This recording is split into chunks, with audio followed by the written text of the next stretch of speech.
YouTube channel. Thanks banget udah klik video ini. Gimana kabar kalian? Semoga kalian selalu sehat ya. Di video kali ini aku ingin bercerita tentang salah satu kasus pembunuhan berantai, di mana pembunuhnya ini adalah seorang wanita yang dengan sadis bisa membunuh lebih dari 40 orang laki-laki dan berhasil merampok harta dan kekayaan mereka. Penasaran gimana ceritanya? Langsung aja kita jump to the story. Belle Gans lahir di Selbu, Norwegia pada tanggal 22 November 1859. Nama asli saat dia lahir adalah Brandhild Paulsdatter Storset. Ayahnya bernama Paul Pedersen Storset dan ibunya bernama Berit Paulsdatter. Keluarga ini hidup hemat dan terus menabung, hingga akhirnya tabungan mereka sudah banyak dan keluarga ini membeli sebuah lahan pertanian yang cukup luas dan ayahnya memutuskan untuk pensiun dari pekerjaannya sebagai pesulap. Di usia 22 tahun, Belle ini berkata kepada orang tuanya kalau dia ingin pindah ke Amerika untuk memperbaiki kehidupan. Dan setelah sampai di Amerika, Belle ini pekerjaan pertamanya adalah sebagai seorang asisten rumah tangga. Di tahun 1884, di usianya yang ke-25 tahun, Belle menikah dengan seorang warga Norwegia yang juga bekerja di Amerika yang bernama Matt. Matt ini bekerja sebagai seorang security di sebuah toko serba. Dalam pernikahan mereka mengadopsi 3 orang anak. Aku kurang tahu kenapa mereka itu mengadopsi anak, apakah mungkin Belle ini mandul? Karena aku berusaha cari artikelnya di Google, aku nggak menemukan teman-teman. Setelah menikah, mereka bekerja dengan sangat keras dan mereka juga selalu menabung seperti orang tua Belle karena mereka ingin membangun sebuah toko atau usaha permen, teman-teman. Dan setelah 10 tahun, akhirnya mereka bisa membangun toko permen tersebut. Namun, setelah beberapa bulan menjalankan toko permen itu, mereka merasa bahwa toko permen ini tuh tidak berjalan sesuai dengan harapan mereka. Dan tiba-tiba di suatu malam, toko permen mereka ini terbakar. Dan untungnya, toko permen mereka ini mereka asuransikan, sehingga mereka mendapatkan uang pertanggungan asuransi untuk toko mereka. Beberapa tahun setelah kejadian itu, tiba-tiba rumah Belle dan Matt ini juga terbakar. Dan untungnya lagi, rumah mereka itu mereka asuransikan, sehingga mereka mendapatkan ganti rugi atau uang pertanggungan dari kebakaran itu. Di hari yang sama saat mereka menerima uang pertanggungan asuransi dari rumah mereka yang terbakar, Matt ditemukan meninggal. Belle mengatakan saat itu suaminya mengeluhkan sakit kepala, kemudian dia memberikan obat bubuk kina untuk suaminya, di mana saat itu obat bubuk kina ini adalah obat yang ampuh untuk sakit kepala. Setelah memberi obat, Belle menyiapkan makanan, dan setelah dia selesai menyiapkan makanan, dia menemukan di kamarnya kalau Matt ini sudah tidak bernyawa. Saat itu dokter menduga mungkin saja pihak apoteker salah memberikan obat, di mana yang harusnya diberikan bubuk kina, apoteker memberikan morfin. Dan karena kematian suaminya ini, Belle pun mendapat uang asuransi lagi. Jadi Belle ini udah 3 kali teman-teman dapat asuransi. Yang pertama untuk tokonya yang kebakar, yang kedua untuk rumahnya yang kebakar, dan yang ketiga karena suaminya ini meninggal. Jadi dia punya banyak uang gitu. Nah, uang ini dia gunakan untuk pindah ke daerah lain yang namanya daerah Laporte, dan dia membeli sebuah lahan pertanian yang cukup besar, yaitu sekitar 48 hektar. 1 tahun setelah kematian suaminya, Belle menikah dengan seorang pria bernama Peter Gans. Setelah menikah, selain mengelola lahan pertanian milik Belle, mereka ini juga mempunyai usaha sampingan, yaitu tempat pemotongan daging. Belum genap 1 tahun usia pernikahan mereka, Peter Gans ini ditemukan meninggal dengan kondisi kepalanya pecah. Belle mengatakan kepada dokter dan penyidik bahwa mesin penggiling daging ini jatuh tiba-tiba ke atas kepala suaminya. Dengan tidak adanya bukti dan autopsi saat itu, akhirnya kematian Peter Gans ditetapkan sebagai kecelakaan. Dan lagi-lagi karena hal ini, Belle menerima asuransi kematian dari suaminya. Seiring berjalannya waktu, Belle ini semakin menjadi-jadi ambisinya dengan yang namanya uang. Hingga pada suatu hari, Belle memasang iklan atau pengumuman di sebuah koran, dan di pengumuman itu dikatakan bahwa Belle ini mencari pasangan dan dia ingin pasangannya itu tinggal bersamanya. Dan siapa sangka iklan tersebut disambut oleh banyak sekali laki-laki lajang, teman-teman. Seperti kebanyakan psikopat, Bell ini sangat pandai dan cerdik dalam mengidentifikasi korbannya.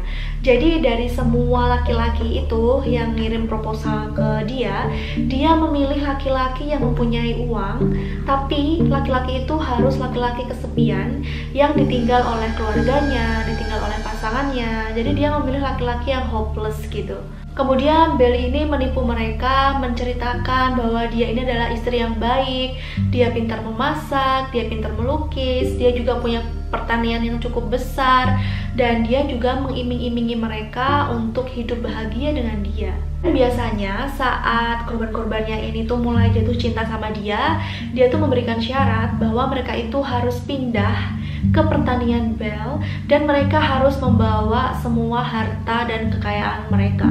Saat korban-korbannya itu udah datang ke rumahnya, mereka sudah tidak terlihat lagi.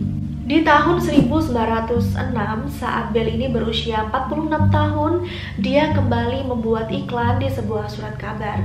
Dan iklan itu dibaca oleh seorang pria berusia 49 tahun bernama Andrew Helglin. Mereka saling pendekatan dan berkirim surat selama 1,5 tahun. Bell ini menyatakan cintanya kepada Andrew dan menginginkan Andrew untuk hidup bersamanya. Bell memberikan syarat kepada Andrew 2 syarat. Kalau misalnya Andrew mencintainya dan ingin hidup bersamanya. Syarat yang pertama, Andrew harus membawa seluruh harta kekayaannya dan tidak meninggalkan sepeser pun. Kemudian yang kedua, Andrew harus merahasiakan kepindahannya ke Laporte dari keluarga dan teman-temannya. Pada tanggal 3 Januari 1908, akhirnya Andrew datang untuk menemui Bell dan dia membawa seluruh hartanya dan dia juga ingin memulai hidup baru bersama Bell. 3 hari kemudian setelah kepindahan Andrew untuk menemui Bell di Laporte, mereka berdua pergi ke bank untuk mencairkan deposito dan sertifikat yang dimiliki oleh Andrew. Totalnya kalau misalnya ditaksir untuk saat ini itu sekitar 1 miliar. Dan sebenarnya saat itu Andrew tuh inginnya dicairkan dalam bentuk cek aja, jadi dia nggak mau bawa uang tunai. Tapi karena nggak sabar, si Bell ini bilang ke Andrew kalau udah bawa uang tunai aja. Setelah mendapatkan uang, mereka pergi dari bank dan itu adalah kali terakhir Andrew terlihat. Pada tahun 1907, saat Bell ini PDKT sama Andrew, Bell mempekerjakan seorang tukang kayu bernama Ray Lamphere dan mereka ini menjadi sepasang kekasih. Namun Bell mengusir Ray tanpa peringatan saat Andrew di tahun 1908 datang ke rumah Bell. Karena hal ini terjadi pertengkaran besar antara Bell dan Ray. Bell melaporkan Ray ke kepolisian atas tuduhan kekerasan. Dan kepada para tetangga, Bell ini mengatakan kalau Ray mengancam dia untuk membunuh dan membakar lahan pertaniannya. Benar saja pada tanggal 27 April tahun 1908, rumah dan lahan pertanian Bell ini terbakar. Ditemukan jasad 3 orang anak kecil yang diduga itu adalah anak asuh Bell, serta ditemukan tubuh wanita tanpa kepala, namun tidak ada yang bisa memastikan apakah itu Bell atau bukan. Para pria lokal mencoba menggali pertanian untuk mencari kepala mayat tersebut. Namun yang mereka temukan amat sangat mengejutkan. Mereka menemukan daging manusia, lengan, tubuh, dan kaki manusia yang sudah terpotong-potong. Akhirnya tersebarlah berita ini ke penjuru negeri. Dan setelah mendengar berita ini, saudara dari Andrew Helgelin yang bernama Ashley Helgelin datang ke Laporte dan dia melaporkan ke kepolisian kalau dia ini menemukan surat menyurat antara adiknya Andrew dengan Bell. Ashley yakin bahwa hilangnya adiknya Andrew ini ada hubungannya dengan Bell. Ashley pun membawa detektif ke lahan pertanian milik Bell yang sudah terbakar dan detektif tersebut menemukan sebuah cekungan aneh di lahan pertanian Bell. Saat digali ternyata mereka menemukan karung goni di mana di dalam karung goni tersebut ada kepala, ada 2 tangan manusia, ada 2 kaki manusia tapi nggak punya tubuh. Dan dipastikan bahwa itu adalah tubuh Andrew Helgelin. Penggalian akhirnya diteruskan ke seluruh penjuru pertanian milik Bell Ganes. Dan ternyata semakin digali, semakin banyak mayat-mayat yang mereka temukan. Di setiap mayat yang ditemukan itu memiliki pola yang sama, yaitu luka benda tumpul di kepala, dan diduga setelah korbannya ini meninggal, Belle memutilasi atau memotong-motong tubuh korbannya, dan setelah itu potongan dari tubuh-tubuh korbannya ini akan dia pukul dengan palu sehingga tulang-tulang mereka ini remuk.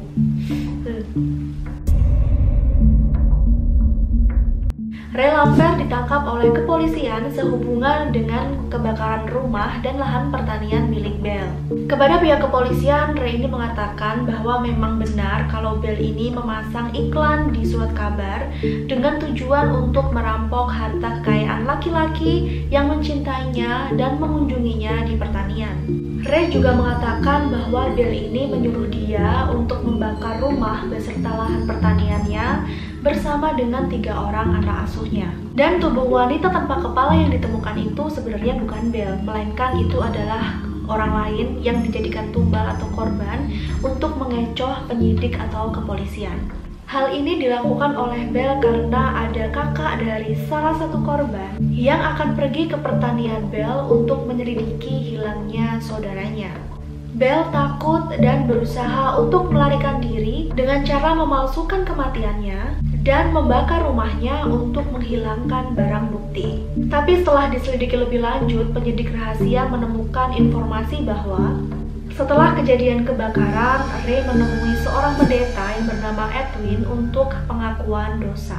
Penyidik pun menemui pendeta Edwin agar pendeta Edwin ini mau menceritakan dan memberikan transkrip dokumen pengakuan dosa dari Ray agar mereka dapat publikasikan. Awalnya hal itu ditolak oleh pendeta Edwin karena dia berkata kalau dia tidak bisa membocorkan pengakuan jemaatnya. Tetapi karena mengkhawatirkan kondisi kedamaian dari keluarga korban, akhirnya pendeta Edwin mau menceritakan dan memberikan transkrip dokumen pengakuan dosa dari Ray. Dalam pengakuannya, Ray ini mengaku membunuh Belle beserta 3 orang anak asuhnya dengan kapak. Kemudian Ray memerciki tubuh mereka dengan minyak tanah, kemudian membakar seluruh tubuh mereka. Selain itu, Ray ini juga mengaku kepada pendeta atas perannya membantu Belle saat Belle ini membunuh korban-korbannya. Peran Ray dalam pembunuhan itu adalah Ray ini mengubur semua mayat-mayat orang yang dibunuh oleh Belle. Perbedaan antara kedua pengakuan Ray termasuk juga keberlangsungan atas hidup Belle Gunness hingga saat ini masih menjadi misteri. Ray saat itu dikenai hukuman selama 21 tahun penjara, dan saat setahun dia di penjara, dia ini mengalami sakit TBC dan akhirnya dia meninggal di tahun 1909. Untuk keberadaan Belle Gunness itu masih menjadi misteri hingga saat ini, apakah dia itu melarikan diri atau apakah benar dia ini benar-benar dibunuh oleh Ray. Sekian cerita tentang Belle Gunness ini teman-teman. Gimana menurut kalian? Apakah Belle Gunness ini benar-benar dibunuh oleh Ray dan mayat yang ditemukan tanpa kepala itu adalah mayatnya, atau itu adalah mayat wanita lain dan Belle Gunness ini kemudian melarikan diri? Bisa kalian komen di bawah ya. Terima kasih udah nonton video ini sampai habis. Kurang lebihnya aku mohon maaf. Kalau kalian suka sama video ini, jangan lupa di like dan jangan lupa di subscribe dan share sebanyak-banyaknya agar channel ini terus berkembang. See you on the next video. Bye-bye.